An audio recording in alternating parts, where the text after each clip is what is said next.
ជាវិធីបែងចែកលុយឲ្យចាយសល់ដល់ចុងខែដែលងាយយល់និងអនុវត្តបាន1បែងចែកតាមភាគរយងាយស្រួលបំផុតច្បាប់50 30 20 50% ត្រូវការចាំបាច់បាយថ្លៃផ្ទះដឹកជញ្ជូនទឹកភ្លើង30% ចាយចង់បាំងកាហ្វេកម្សាន្តទិញអ្វីបន្ថែម20% សន្សំសល់ដាក់បន្តអនាគត2ឧទាហរណ៍លុយ1000រៀលចាំបាច់50% ធ្វើទៅជា500,000រៀលចង់បាន30% ធ្វើទៅជា300,000រៀលសន្សំ20% ធ្វើទៅជា200,000រៀលបើអនុវត្តត្រឹមត្រូវលុយនឹងសល់ដល់ចុងខែ3គន្លឹះសំខាន់1កត់ត្រាចំណាយរាល់ថ្ងៃ2កុំចាយមុនគិត3ដកលុយសន្សំជាមុនចាប់ផ្ដើមចាយ4បើខែណាហត់កាត់ចំណាយចង់បានមុនបើអ្នកចង់ខ្ញុំអាចជួយបែងចែកតាមចំនួនលុយពិតៗរបស់អ្នកឬរៀបផែនការចាយតាមថ្ងៃឬសប្តាហ៍50% ត្រូវការចាំបាច់មានន័យថាលុយពាក់កណ្ដាលត្រូវយកទៅចាយលើអ្វីដែលមិនអាចខ្វះបានដើម្បីរស់នៅប្រចាំថ្ងៃអ្វីខ្លះចូលក្នុង50% នេះបាយម្ហូបថ្លៃផ្ទះជួលបន្ទប់ដឹកជញ្ជូនសាំងកង់ម៉ូតូឡានទឹកភ្លើងអ៊ីនធឺណិតសុខភាពថ្នាំពិនិត្យពេទ្យទូរស័ព្ទថ្លៃកាតឬអ៊ីនធឺណិត50% ស្មើនឹង500រៀលលុយនេះត្រូវចាយតែអ្វីចាំបាច់ប៉ុណ្ណោះហេតុនេះអ្នកត្រូវការដកចំនួននេះទុកមិនយកទៅប្រើប្រាស់ជាដាច់ខាត30% ចាយចង់បាន30% ចាយចង់បានមានន័យថាលុយសម្រាប់អ្វីដែលមិនចាំបាច់ប៉ុន្តែធ្វើឲ្យជីវិតរីករាយ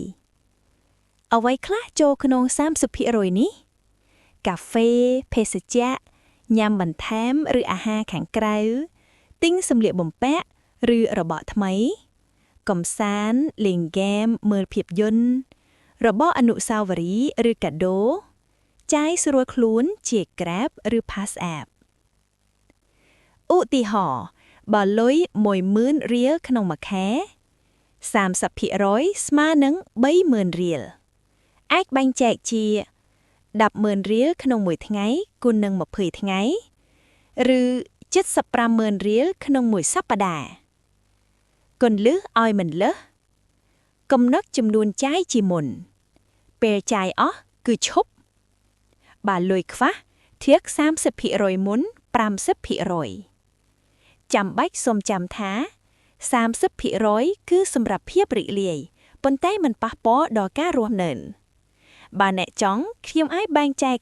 30% តាមថ្ងៃពិតៗរបស់អ្នក20% សន្សំនិងសល់មានន័យថាលុយសម្រាប់អនាគតនិងភាពសុវត្ថិភាពរបស់អ្នក20% នេះគួរប្រើធ្វើអ្វីដាក់សន្សំប្រាក់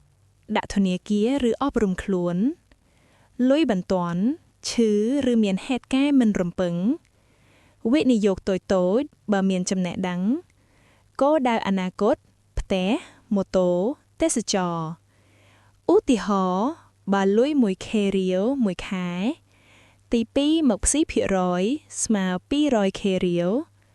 អាចធ្វើបានជា 50,000K រៀលមួយសប្តាហ៍ឬ 6,500K រៀលមួយថ្ងៃគន្លឹះសំខាន់សន្សំឲ្យបានជោគជ័យសន្សំមុនចាយឡកមកផ្លាញ់ភាគរយទុកសិនមិនយកលុយសន្សំមកចាយចាប់ផ្ដើមតិចក៏ប្រសើរជាងមិនចាប់ផ្ដើមចាំបាច់សូមចាំ20% គឺជាគ្រឹះឲ្យអ្នកមិនខ្វះលុយថ្ងៃក្រោយបើអ្នកចង់ខ្ញុំអាចជួយរៀបផែនការសន្សំតាមគោលដៅជាក់លាក់លុយដែលយើងរកបានមកពិតជាសំខាន់ខ្លាំងណាស់សម្រាប់យកមកប្រើប្រាស់ក្នុងជីវភាពប្រចាំថ្ងៃអាស្រ័យហេតុនេះហើយការចាត់ចែងបែងចែកក៏រឹតតែសំខាន់ព្រោះបើយើងមិនចេះបែងចែកលុយទៅតាមក្បួនខ្នាតទេ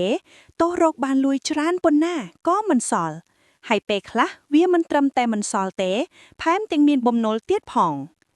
បើចង់ឲ្យលុយសល់ដល់ចុងខែតោះមកចាប់ផ្ដើមបែងចែកលុយជាមួយខ្ញុំ